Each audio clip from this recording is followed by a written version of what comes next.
속도가 빠를 것 같아요. 자, 지난주에는 로마의 천부장, 오늘 천부장 나오죠. 당분간 계속 나오는데 이름이 뭐라 그랬죠? 클라우디오 루시아였습니다. 자, 지난주에 우리 천부장 클라우디오 루시아, 또 고린도의 갈리오 총독과 같이 하나님께서 이방인의 공정성을 사용하셨다는 거. 그래서 정작 유대인들은, 그죠? 하나님을 믿는다는 유대인들은 정작 바울을 해하려고 하는데 이방인들 가운데 공정한 사람들을 주께서 사용하셔서 그 바울을 보호하시는 그런 부분에 대해서 살펴봤습니다. 자, 오늘 본문에서 클라우디오 루시아가 바울을 채찍질하도록 하잖아요. 자, 이 클라우디오 루시아가 나쁜 사람이라서 그런 게 아니라 클라우디오 루시아는 상황마다 자신이 할 수 있는 것을 하는 거예요. 자, 채찍질하라고 이렇게 명령할 때는 클라우디오 루시아는 바울이 로마 시민인지 몰랐잖아요. 그죠? 자신의 상황에서 왜 도대체 말을 하도록 허락했는데 바울의 말로 인해서 더 유대인들이 소동하는 거야. 이 진상을 알고 싶었단 말이죠. 자, 하나님께서 세상의 공정함을 사용하십니다. 당신 나라의 확장을 위해서. 그런데 하나님께서는 또 세상의 불공정도 사용하세요. 그죠? 악을 발본색원하는데 사용하시기 위해서. 그죠? 지난주 저희 도예공방에서 배우는 학생들이 지금 재현이 나이거든요. 저희한테 그러는 거예요. 선생님 오늘 3시인데 왜 안 보세요? 그러는 거예요. 그래서 뭘 안 봐? 그랬더니 오늘 대법원 판결이잖아요. 애들도 관심이 많아요. 와, 그래가지고 같이 봤죠. 그랬더니 여러분도 보셨겠지만 듣다 보니까 이 분위기가 묘한 거죠. 그랬더니 결국은 정말 사법 쿠데타라고 할 수 있는 또 이런 일이 벌어졌어요. 당연히 공정한 판결인 줄 알고 저희 신경도 안 썼잖아요. 그죠? 이제는 좀 마음속 편히 좀 그러고 싶었는데, 와, 근데 저는 이렇게 유심히 보면서 여기 태블릿 크게 해가지고 이제 보니까 그 대법원장의 넥타이에 저는 많이 시선이 갔어요. 그 넥타이에 법원 이렇게 마크가 있는 굉장히 신경 쓰고, 와, 그래서 제가 헌법재판소 그 문영배 대행이 판결할 때는 어떻게 하셨지라고 하면서 다시 한번 봤더니 그분은 그냥 일반 체크 넥타이더라고요. 근데 이분은 회색으로 굉장히 아주 그냥 고상하고 멋있게 법원 다 그 넥타이. 그래서 제가 전체 화면 보니까 다른 대법원 재판관들도 다 그 넥타이 했더라고요. 의자도 달라요. 헌법재판소 재판관들은 그냥 이렇게 소박한 의자에 앉았어요. 근데 이분들은 의자가 뒤까지 이렇게 오는 정말 권위가 표면에서 드러나오는 그 의자에 앉아가지고 판결하는데 그 분위기상으로는 정말 엄숙하고 공정한 판결을 할 것 같아요. 근데 그 내용은 빈깡통. 와, 그거 보면서 야, 정말 빈수레가 요란하다. 겉으로는 정말 엄청난 그 분위기, 수도도 많잖아요. 12명이 쫙 앉아가지고 회색 그 법원이라는 그 넥타이가 색인 넥타이를 메고 엄숙하게 하는데 내용은 이제 헛개비, 거짓치장. 그래서 오히려 좀 제일 처음에는 답답한 마음이 들다가도 오히려 잘 될 것 같다고. 새로운 대한민국을 만들어가는 데 있어서, 그죠? 최후의 보루라 여겼던 그런 법의 최상층부까지 이렇게 써온 것을 주님께서 다 드러내시는 거예요. 그래서 오히려 정말 깨끗한 대한민국을 만드는 데 있어서 일조하게 될 것 같은 그런 마음이 듭니다. 계속 저희는 기도해야 될 것 같아요. 자, 우리 오늘 말씀 나누도록 하겠습니다. 우리 1절로 우리 5절 말씀 같이 읽겠습니다. 부형들아, 내가 지금 여러분 앞에서 변명하는 말을 들으라. 그들이 그가 히브리 말로 말함을 듣고 더욱 조용하지라. 이어 이르되 나는 유대인으로 빌리기에 다소에서 났고 이성에서 자라 가말리엘의 문화에서 우리 조상들의 율법에 엄한 교훈을 받았고 오늘 너희 모든 사람처럼 하나님에 대하여 열심히 있는 자라. 내가 이 돌을 받게 하여 사람을 죽이기까지 하고 남녀를 결박하여 옥에 넘겨보니 이에 대제사장과 모든 장로들이 내 증인이라. 또 내가 그들에게서 다메섹 형제들에게 당한 공문을 받아가지고 거기 있는 자들도 결박하여 예루살렘으로 끌어다가 형벌받게 하려고 가더니. 네, 글라우디오 루시아의 명에 의해서 바울이 병사들에게 둘쳐 매임을 받고, 그죠? 유대인들이 때려서 죽이려고 하니까 천부장이 명령해가지고 들쳐 오프라에서 번쩍 들고 이제 안토니아 요새로 들어가려는 그런 층계에 이르러서 바울이 천부장에게 부탁했죠. 제가 좀 이 사람들에게 이야기할 수 있게 해주시오 라고 헬라어로 이야기했어요. 그 다음에 천부장이 허락하니까 이제 유대말로 히브리 말로 하는 거죠. 아람어예요. 아람어. 히브리어랑 아람어는 거의 비슷하고 당시에는 아람어를 사용했습니다. 그래서 패션 오브 크라이스트라는 영화를 보면 아람어로 온 대사를 다 하죠.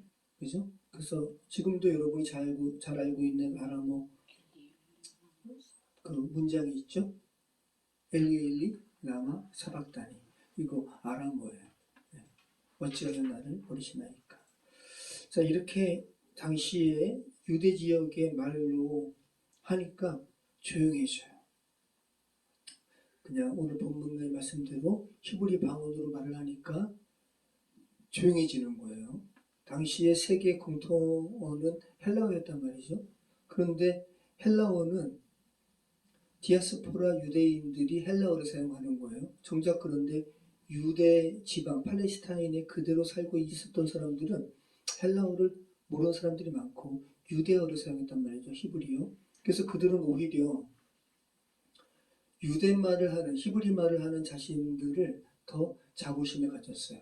자신들은 남은 자로 우리 전통어를 사용하는 사람들이 있지라고 하면서 디아스포라 유대인들과 자신들을 구분시켰단 말이에요. 근데 지금 이 바울에 대해서 이들은 오해하고 있잖아요. 그죠? 이스라엘 민족에 대해서도 약간 그 민족성을 좀 약화시키고, 그죠? 율법이 아닌 은혜를 강조하고, 또 이방인에게도 복음을 증거하는 약간 이방인 색채가 강한 이 바울이 그들의 언어인 히브리 말을 유창하게 하니까 조용해지고, 이 분위기가 여러분 이해되시죠? 그래서 이 사도 바울의 이 유창한 본토 방언으로 하는 이 웅변은 각처에서 온 유대 디아스포라 유대인들을 순간적으로 압도하기에 충분했어요. 그래서 일순간 조용해지는 거예요. 그러면서 바울이 무슨 말도 해요? 자기가 다소 수신이지만 자기는 이성에서 자랐다. 이성은 무슨 성이에요? 예루살렘에서. 자기는 자랐다라는 거예요. 그래서 당시에 아마 이 바울의 가족들이 굉장히 다소 지역에서도 좀 이렇게 잘 나가는, 왜냐하면 남에서부터 바울이 자기는 로마 사람이라고 그랬잖아요. 그래서 돈을 주고 산 그 로마 시민권이 아닌 거예요. 그래서 여러 학자들이 이런저런 이야기를 하는데 바울의 선조가 로마 제국에 있어서 혁혁한 공을 세운 것 같다고. 그래서 아마 이 지위를 부여한 것 같다고. 그래서 이방 지역에서 태어난 유대인들이니까 또 나름대로 능력이 되니까 자기 아들을 예루살렘에 보낸 거예요. 보통 5살부터 토라 교육을 한다 그래요. 자, 그리고 6살부터는 미시나 교육을 해요. 미시나는 뭐냐 하면 성경을 따로 해석한 거예요. 그러니까 성경의 주석이라고 보면 돼요. 토라의 주석. 그러니까 5살부터는 토라 교육을 받고 6살부터는 미시나 교육을 받고 그 다음에 13세부터는 바르 미츠바라고 해가지고 율법의 아들로 성인을 인정하는 그런 의식도 치르고 그 다음에 15세 이후부터 탈무드 이제 교육받는 거예요. 그리고 랍비 훈련을 받는 거예요. 자, 그러면 지금 바울이 언제부터 예루살렘에서 자랐는지는 알 수는 없지만 최소한 15세부터는 자란 거예요. 그런데 더 알 수는 없지만 어쩌면 그 전부터 5세나 10세부터 바울의 부모가 바울을 예루살렘으로 보냈을 수 있어요. 그래서 바울이 히브리 방언을 유창하게 하는 거예요. 자, 이 이야기까지 하니까 유대인들이 너무 놀라는 거죠. 바울이 이방인들에게 이렇게 너무 이렇게 그쪽으로만 강조된 사람이 아니구나. 우리가 흠모하는 예루살렘의 본토박이 유대인보다 더 유대인다운 사람이구나 라는 것을 바울이 지혜 가운데 이야기하는 거죠. 그 당대 최고의 가말리엘의 또 문화이기도 하고 힐레 사파라고 그랬잖아요. 굉장히 지혜롭게 하는 거죠. 그러면서 어떤 이야기까지 해요? 자연스럽게 다메섹 도상에서 회심을 이렇게 증거하는 거죠. 그 전까지는 엄청나게 내가 너희처럼 하나님께 대하여 열심히 있는 자라. 그 예전에 하나님께 대하여 열심히 있었다고 과거형으로 말하는 게 아니죠. 3절 말씀 보면 나는 유대인으로 길리기아 다소에서 났고 이스라엘에서 자라 가말리엘의 문화에서 우리 조상들의 율법의 엄한 교육을 받았고 오늘 그 지금을 이야기하는 거야. 나 지금 너희처럼 하나님께 대하여 나 지금도 열심히 있는 자야 라고 이야기하잖아요. 그러면서 내가 너희들이 그렇게 싫어하는 이단이라고 이야기하는 나사렛 예수 그리스도의 도를 내가 박해했다. 내가 사람도 죽였다. 나사렛 예수 그리스도를 믿는 사람들을 죽이기까지 하고 남녀를 결박하고 옥에 넘기기까지 하고 자 이런 나의 행위에 대한 증인이 예루살렘 이 성전의 대제사장들도 증인이다. 그리고 지파의 장로들, 어른들도 증인이다 라고까지 이야기하는 거죠. 그러면서 내가 예루살렘 성전에서 공문까지 받았다. 나사렛 예수 그리스도를 믿는 사람들을 잡아 가두려는 공문도 받고 그래서 그들을 끌어서 예루살렘으로 끌고 와서 형벌받게 하려고 까지 한 사람이야 라고 이야기하는 거예요. 그러면서 이제 다메섹 도상에서의 그 사건을 이야기하죠. 우리 6절부터 9절 말씀 같이 읽겠습니다. 가는 중 다메섹에 가까이 갔을 때 오정쯤 되어 보려니 하늘로부터 큰 빛이 내 얼굴로 비치니 내가 땅에 엎드러져 보니 소리있어 이르되 사울아 사울아 내가 나를 왜 박해하느냐 하시거늘 내가 대답하되 주님 누구시니까 하니 나는 이르시되 내가 박해하는 나사렛 예수니시다. 나와 함께 있는 사람들이 빛을 보면서도 나에게 말씀하시는 예수님을 듣지 못하더라. 자, 다메섹이 어딜까요? 다메섹이 잠깐 볼게요. 여기가 예루살렘이에요. 다메섹이 여기예요. 지금 현재 시리아의 수도죠. 다마스커스. 이 예루살렘에서 다메섹으로 그리스도를 믿는 사람들을 잡아서 예루살렘으로 끌고 오려고 다메섹으로 가는 도중에 빛으로 오신 예수님을 만난 거죠. 240km라 그래요. 자, 그래서 예수님을 만나는 그 시각을 이야기하잖아요. 오정이 언제예요? 정오예요. 12시.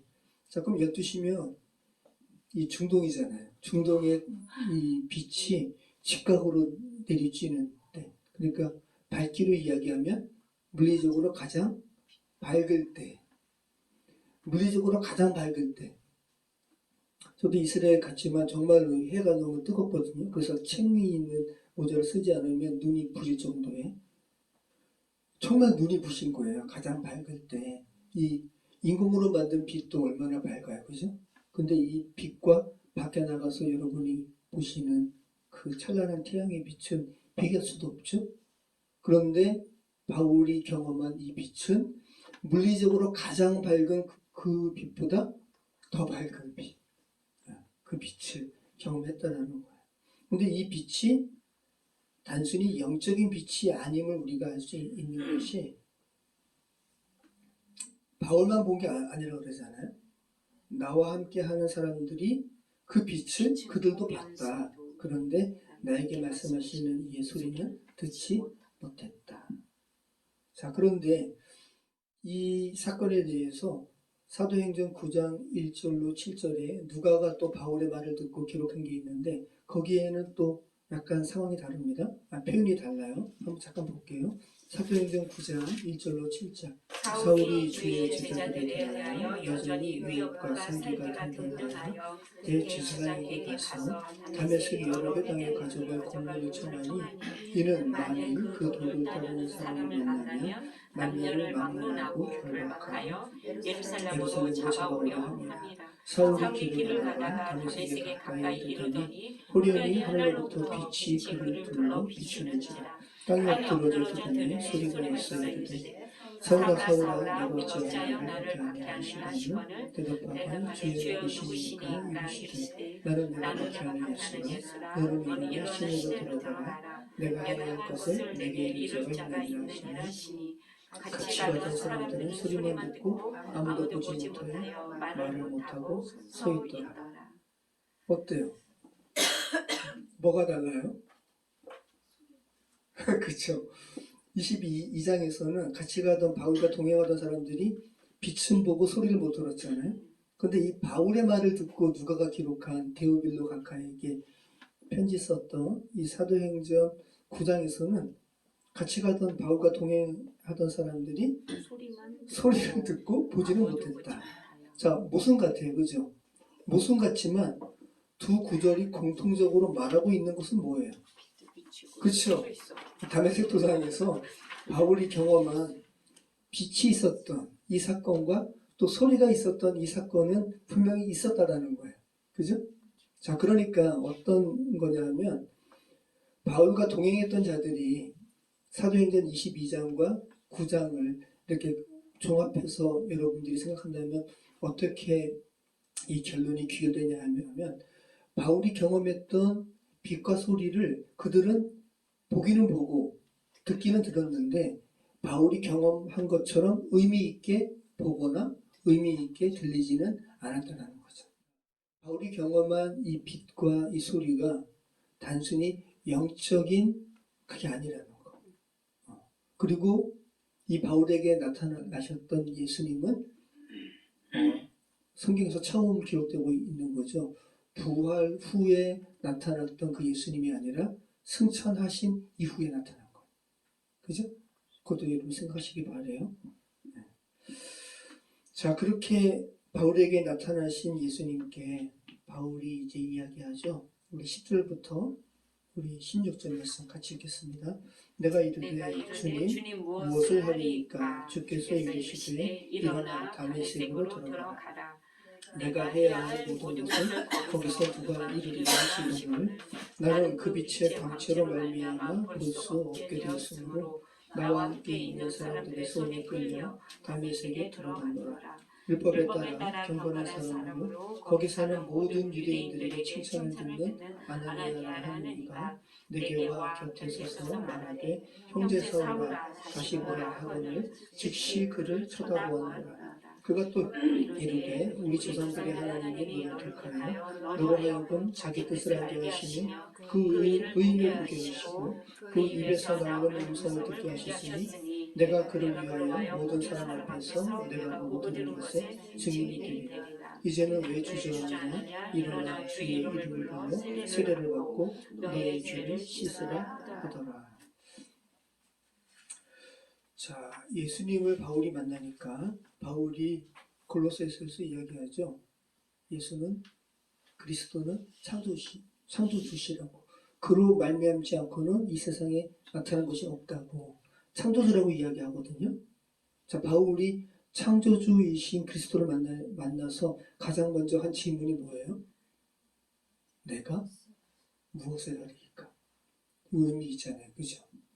피조물이 자신을 만든 창조주를 만나서 가장 먼저 하게 된 질문은 이거라는 거예요. 내가 무엇을 할까요? 이 부분 좀 생각하시기 바라요. 자, 그리고 주님 무엇을 해야 하리까? 라고 이 번역된 헬라어 문장에 이 의미가 있는데 단순히 주님 제가 무엇을 할까요? 라고 이 묻는 물음 이전에 어떤 의미가 있냐 하면, 지금 바울이 그리스도인들을 박해했잖아요. 그죠? 죽이기까지 했어요. 그리고 잡아 가두려고 지금 가는데 예수님께서 뭐라 그러시냐면, 바울은 예수님을 박해한 게 아니잖아요. 그죠? 그런데 예수님께서는 나는 내가 박해하는 예수다. 그러니까 그리스도인과 예수님 자신을 동일시하고 있다는 거. 그래서 바울이 주님 제가 무엇을 할까요? 라고 하는 이 문장의 내면의 의미, 헬라어의 의미는 뭐가 있냐면, 자신이 지금까지 그리스도인에 대하여 생각했던 그 생각이 잘못된 것이었음을 자각하고 후회하는, 회한 어린 그 의미가 이 안에 있다는 거예요. 아, 내가 잘못 생각했구나. 그리스도인에 대해서. 거기에 대해서 좀 죽게 여쭙는 거라는 거예요. 그런 인식을 바탕으로 한 질문이라는 거예요. 그렇게 주님께 여쭈니까 예수님께서 다 지금 마련하셨어요. 주님께서 모두 예비하셨습니다. 다메섹으로 가라. 그러면 준비된 사람 아나니아를 만나게 될 것이라. 바울이 이 아나니아에 대해서 이야기하면서 모든 유대인들에게 아마 칭찬받는 사람인가 봐요.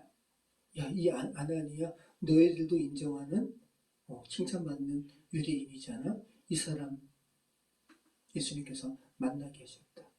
또 아나니아는 아나니아대로 하나님께서 말씀하셨잖아요. 그죠? 아나니아는 뭐라고 하면서 바울을 만나는 것을 꺼려했어요.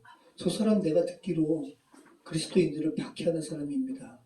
하나님은 또 아나니아는 아나니아대로 하나님께서 역사하셨어요. 정말 하나님께서 모든 그죠? 세밀하게 이렇게 다 하나님께서 일을 하시면서 결국은 하나님의 전체적인 그림으로 만들어 가신다는 걸 다시 한번 알게 되죠. 그러니까 지금 바울이 아나니아를 들어서 모든 유대인들에게 율법의 경건한 자로 칭찬받는 자라고 하면서 계속 강조하는 건 뭐예요? 지금 유대인들이요, 지금 내가 유대 율법에서 벗어난 자가 아니라는 것을 계속 지금 말하고 있는 거예요. 자, 그러면서 좀 특별한 말이 있는데, 아나니아가 바울에게 한 말이 좀 의미심장하죠. 13절 말씀 보면, 아나니아가 곁에 서서 말하되 형제 사울아 다시 보라 하거늘 즉시 그를 쳐다보노라 하면서, 아나니아가 바울에 대해서 하나님께서 너를 어떻게 택하셨는지 이야기해요. 하나님께서 너를 택하셨다. 그죠? 두 번째는 그 하나님께서 너로 하여금 하나님의 뜻을 알게 하셨어. 그 다음에 그 의인을 보게 하셨어. 그 의인은 누구냐면 예수님이에요. 네. 그 다음에 그 예수님의 입에서 나오는 음성을 듣게 하셨어. 엄청나잖아요. 그죠?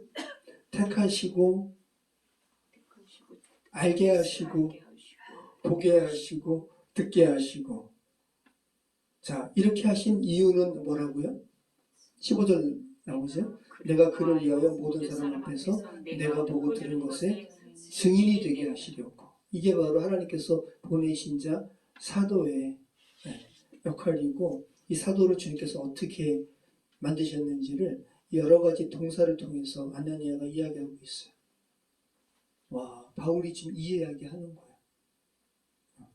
야, 너희가 경외하는 여호와 하나님께서 나를 택하셨어. 너희가 그렇게 멸시하는 이방인에게 보내시려고. 그리고 하나님의 뜻을 알게 하셨고 보게 하셨고 듣게 하셨다. 이게 얼마나 놀라운 표현인 거예요. 그리고 또 아나니아가 바울에게 이렇게 말하기 앞서서 뭐라 그래요? 눈먼 바울을 안수하고 그죠? 다시 보라. 자, 그래서 단순히 육신적인 시력을 회복시킨 것 이전에 지금 어떤 의미가 있는 거죠? 새롭게 보라는 거죠. 이전에 너가 관성대로 계속 죄된 세상에서 좀 이렇게 편협한 유대 율법주의 안에서 갇힌 채로 그리스도인들을 바라보았는데 이제 새롭게 보라는 거죠.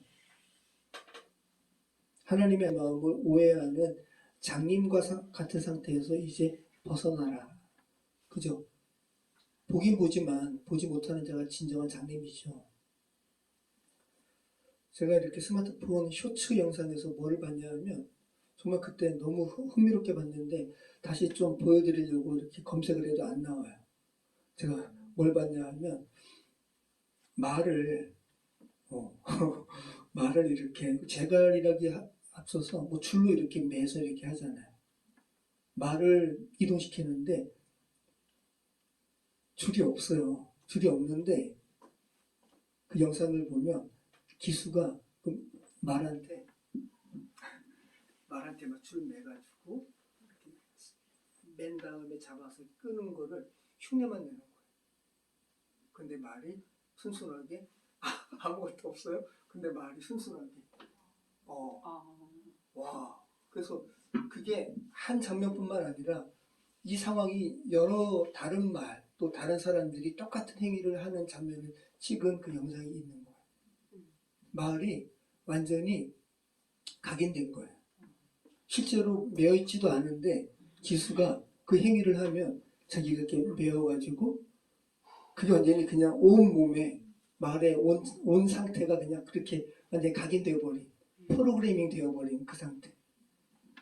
제가 그걸 보면서 그죠? 죄된 세상의 패러다임에 갇힌 채 뭐가 정말 자기가 하는 게 얼마나 악한 것인지도 모르고 그대로 하는 이들의 그 모습을 다시 한번 생각하게 되는 거죠.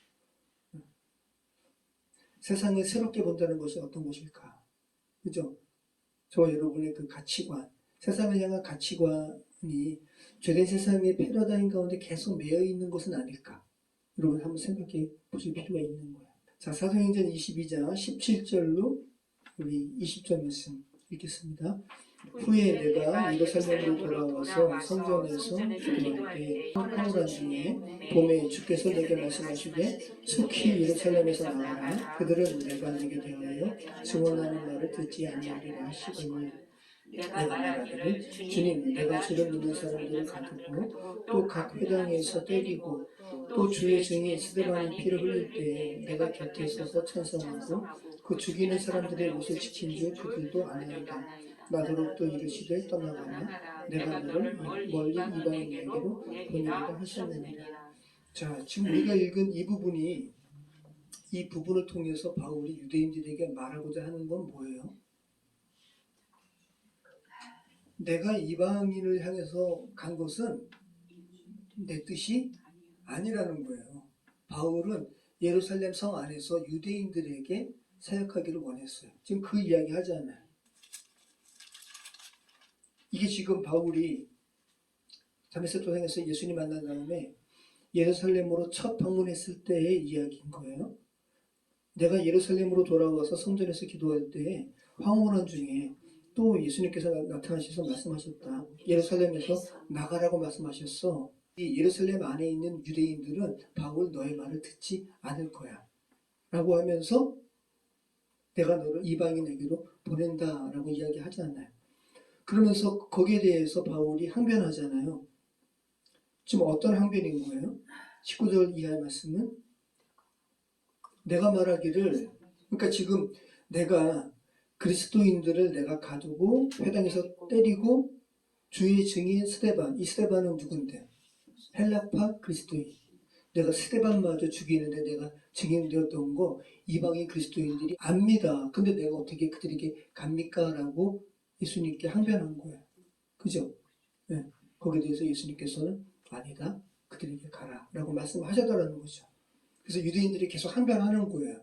내가 이방인을 향한 사역이 내 뜻이 아니었다는 거. 자, 이 이야기를 하니까 유대인들이 분노가 좀 폭발했거든요. 자, 사도행전 22장 22절, 23절까지 같이 읽겠습니다.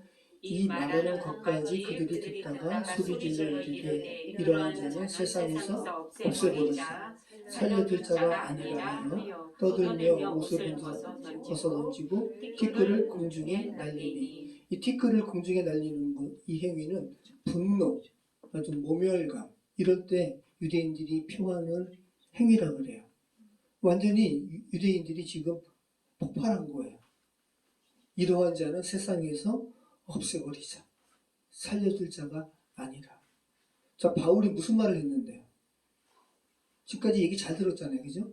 잘 듣다가 어떤 부분에 대해서 바울이 이야기하니까 유대인들이 이렇게 폭발한 거예요. 바로 전의 이야기잖아요.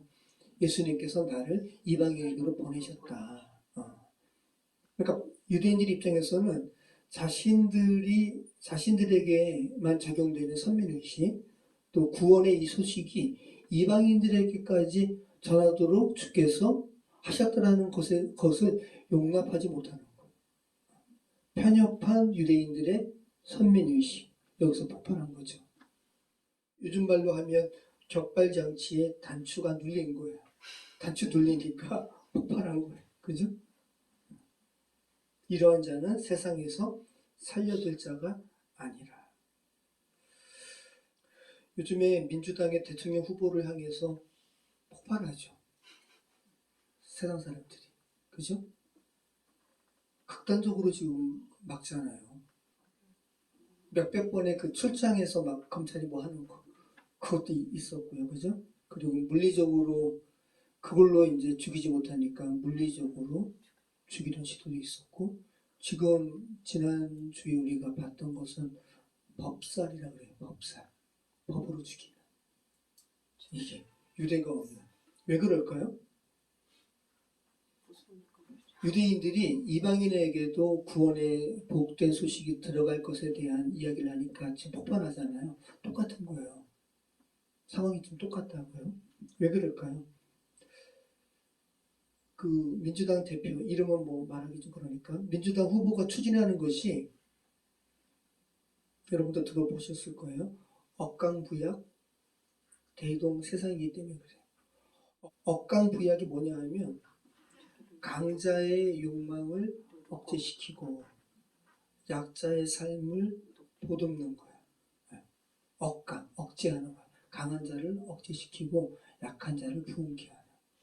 이거 이제 복음이에요, 여러분. 복음에 예수님께서 말씀하시는 거, 복음에 대한 말씀이 뭐냐면, 골짜기는 그죠? 높은 것은 낮아지고 골짜기는 메워지고. 이게 뭐예요?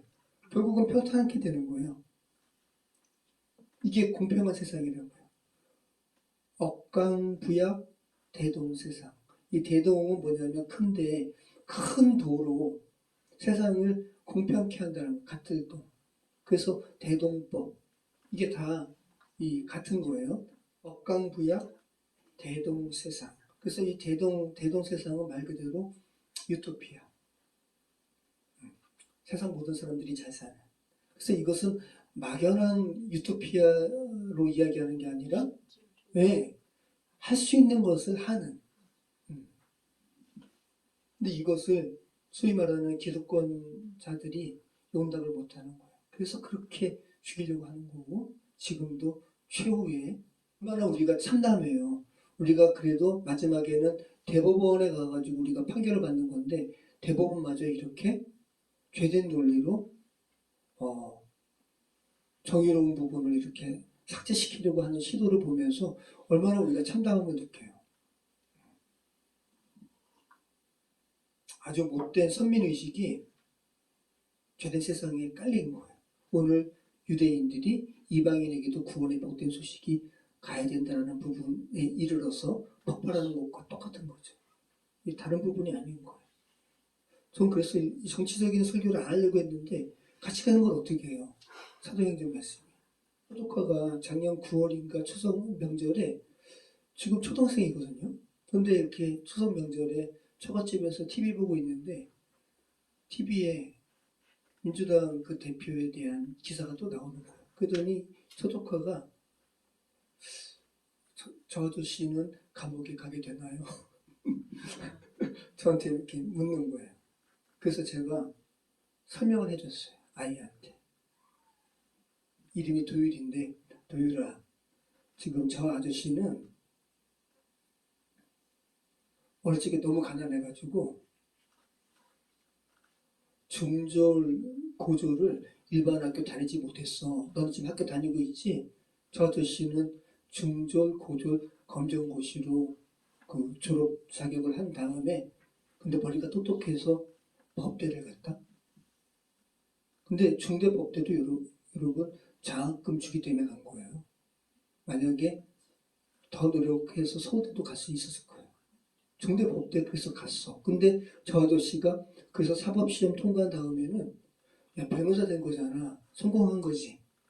그러면 일반적으로 좋은 가정에서 공부만 하다가 서울대 법대 가고 좋은 대학교에 법대 가고 사법시험 합격한 다음에 자기 안위를 위해서 그죠?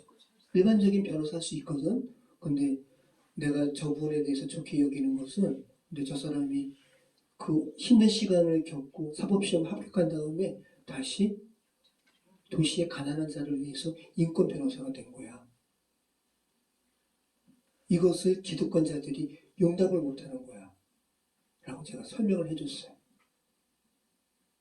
여러분 많은 사람들이 이 대표에 대해서 좋게 여기는 부분 그리고 희망을 갖는 부분이 이 부분인 거예요.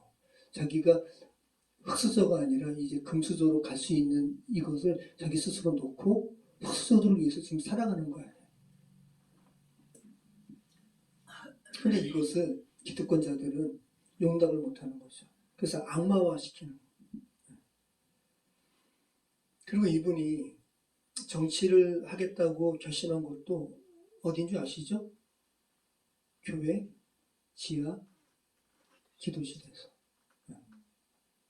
서민을 위한 병원을 이렇게 건립하는 부분 때문에 정치적으로 막 이렇게 어려움을 겪었어요. 그 쫓김을 받게 된 다음에 주민교회라고 성남에 있는 교회로 간 거예요.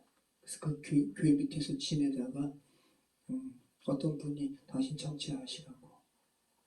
그러니까 이거는 여러 가지를 누린 다음에 나 세상적으로도 성공하고 이제는 정치도 해볼까? 라고 하면서 한 게 아닌 거죠. 정말 사명을 받은 거죠.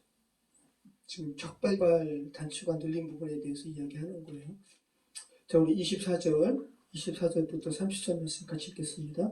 천부장이 바울을 영리로 데려가려 명하고 그들이 무슨 일로 그에 대하여 떠드는지 알고자 하여 채찍질하며 신문하라 한데 가죽줄로 바울을 매니 바울이 곁에 서 있는 백부장들과 이르되 너희가 로마 시민 된 자를 죄를 정하지 아니하고 채찍질할 수 있느냐 하니 백부장이 듣고 가서 천부장에게 전하여 이르되 어찌하려 하느냐 이는 로마 시민이라 하니 천부장이 와서 바울에게 말하되 내가 로마 시민이냐 내게 말하라 이르되 그러하다. 천부장이 대답하되 나는 돈을 많이 들여 이 시민권을 얻었노라. 바울이 이르되 나는 나면서부터라 하니 신문하려던 사람들이 곧 그에게서 물러가고 천부장도 그가 로마 시민인 줄 알고 또 그 결박한 것 때문에 두려워하니라. 이튿날 천부장은 유대인들이 무슨 일로 그를 고발하는지 진상을 알고자 하여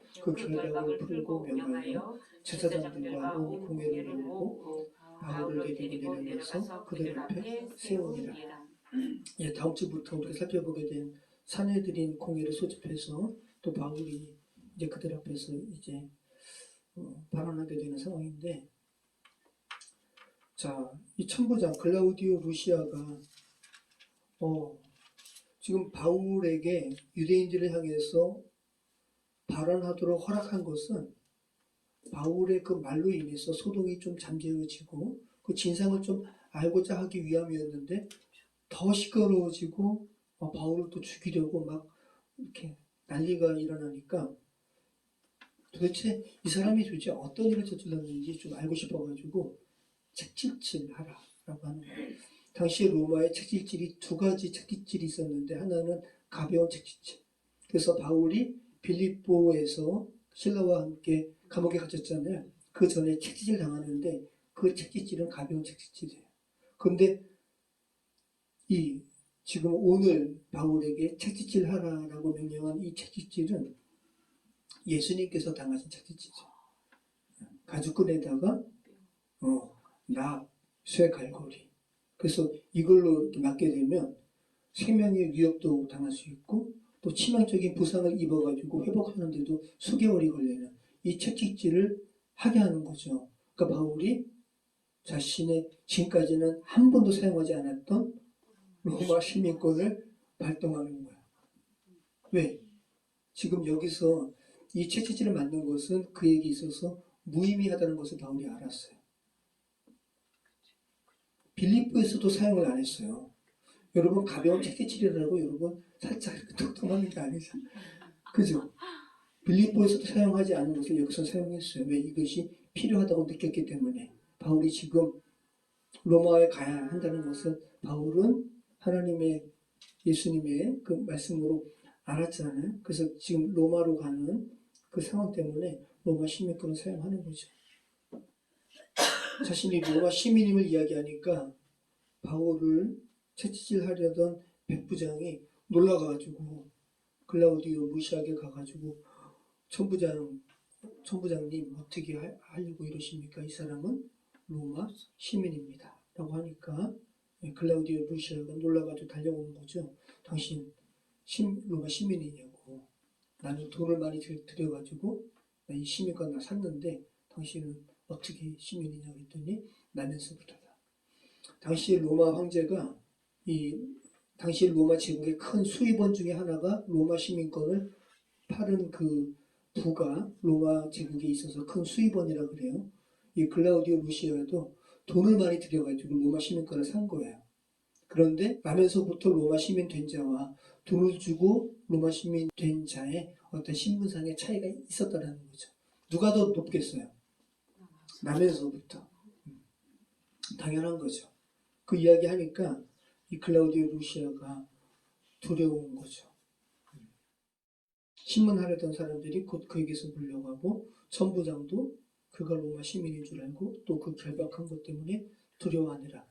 로마 시민인데 죄도 정하지 않고 재판도 하지 않고 결박하고 이런 게 로마 법에 있어서 저촉되는 거라는 거예요. 그래서 바울이 지금 그래서 이 자신의 로마 시민권을 이야기하면서 이 어려운 상황에서 벗어나려고 하는 것이 로마법의 줄리안 법에 기댄 거라고 그래요.